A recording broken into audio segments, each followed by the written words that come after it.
en se disant, ben, j'adore la spécialisation dans le système digestif, dans l'endométriose et dans la ménopause, par exemple.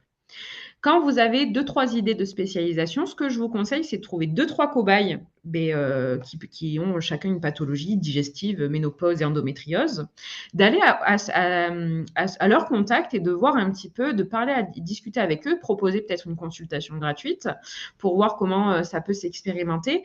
Et forcément, dans ces 3 consultations, vous allez avoir une consultation qui va sortir du lot et vous allez vous dire, mais dans celle-là, je me sens bien, ça me parle bien, c'est OK et ça me paraît assez cohérent. Donc, du coup, voilà comment on peut un petit peu affiner sa spécialisation. Généralement, une spécialisation, et ce que je vous encourage de faire, c'est toujours une spécialisation dans une pathologie et pas dans une technique. Donc, pas se spécialiser dans, par exemple, l'alimentation. Parce que là, c'est trop généraliste. Les gens, ça va pas leur parler. Vous n'allez pas pouvoir avoir une stratégie qui soit cohérente derrière. Donc, plutôt faire une spécialisation. Après, il y a toutes les pathologies possibles et inimaginables dans lesquelles vous pouvez vous spécialiser. Sclérose en plaques, maladie chronique, spondyarthrite ankylosante, ménopause, endométriose, SOPK. Enfin, je veux dire, c'est vraiment infini au niveau des spécialisations, par contre, qu'on peut faire. Sur Instagram, j'ai un compte. Faudrait-il créer un compte professionnel? Oui, c'est mieux quand même. Soit tu pars de ton compte et tu le modifies, tu le fais en professionnel, soit tu repars à zéro et tu crées un compte professionnel directement. L'un des deux. Alors, comment être référencé sur Google? Alors, le référencement Google, ça s'appelle le SEO, donc S-E-O. Donc, c'est très long à mettre en place le SEO, oh, pardon. La dyslexie, elle a repris le pouvoir. Donc, le SEO, c'est très, très compliqué. En fait, c'est très long. Il faut que ton nom, prénom et tiré naturopathe apparaissent le plus souvent sur Google. Alors, pour ça, il y a plusieurs choses. Déjà, s'inscrire sur tous les annuaires gratuits possibles et inimaginables sur Internet.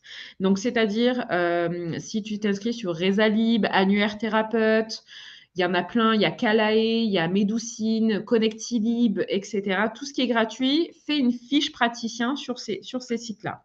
Parce que du coup, ta fiche praticien, elle apparaît déjà, ton nom, ton prénom suivi de naturopathe va apparaître au moins 10 fois sur Google. Ensuite, un site internet bien référencé en SEO, c'est très compliqué. Généralement, le meilleur moyen de le faire, c'est de faire un blog. C'est-à-dire qu'au plus ton site internet a de pages, au plus, pareil, ton nom va apparaître de façon régulière et quand les personnes vont marquer, par exemple, problématique digestive, ça va apparaître rapidement.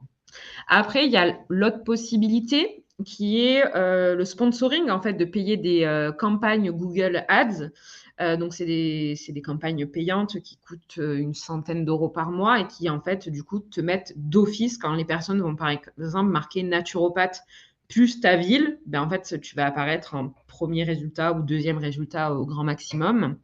Ça peut être intéressant. Après, ça, c'est vraiment à toi de voir et de gérer, en fait, à ce niveau-là, comment tu souhaites apparaître le plus rapidement sur Google. Et puis, dernière possibilité, prendre un agent. Vraiment, il y a des professionnels à ce niveau-là, au niveau du SEO, qui peuvent être très, très, très intéressants et qui peuvent te retaper entièrement ton site internet pour l'optimiser à fond à ce niveau-là. Bon, je dirais que dans un premier temps, les 6 premiers mois, la première année, c'est pas forcément la priorité à avoir. C'est peut-être quelque chose à penser et à garder au coin de sa tête dans le temps, au fil des années.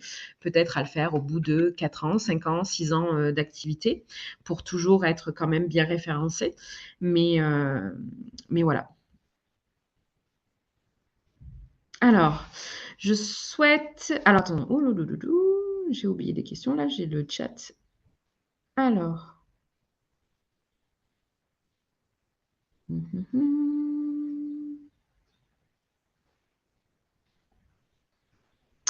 Peut-on partir sur 2-3 spécialités ou uniquement absolument une seule? Une seule, voire 2 maximum. Généralement, c'est plutôt ça parce qu'au plus tu te diversifies, en fait, au plus le problème, c'est que ça va être aussi beaucoup de canaux de spécialisation à avoir, en fait. Donc ça risque à un moment donné d'être même dur à gérer. Moi, je pense que de mobiliser toute son énergie sur une seule spécialisation, en étant vraiment hyper focus à ce niveau-là, c'est le mieux à avoir. Et en plus de ça, même au niveau de ta clientèle, bah, tu vas être vu comme naturopathe spécialisé problématiques digestives ou peu importe ta spécialisation. Et en fait, ils vont pas se dire, ben, la personne, elle gère de la ménopause toute la journée ou peut-être que voilà, c'est vraiment un gage de qualité qui est au-dessus. Je souhaite me spécialiser dans tout ce qui concerne le bien-être mental, stress et burn-out, mais aussi et surtout travailler dans le milieu du handicap et aider les enfants, ados, adultes touchés par le handicap et leurs parents. Mon fils est autiste, je ne sais pas trop comment commencer et par quoi commencer. Mais tu peux dire que tu es donc spécialisé dans l'autisme, hein, totalement, hein, autisme ou troubles cognitifs peut-être. En tout cas, essayer de trouver un terme qui pourrait englober tout ça ou naturopathe spécialisé dans la gestion mentale et dans les troubles mentaux. Ou bon, après, troubles mentaux, ça fait peut-être péjoratif, mais ouais, trouver un terme en fait qui pourrait être à ce niveau-là. Donc déjà, tu as un petit peu cette idée-là. Va voir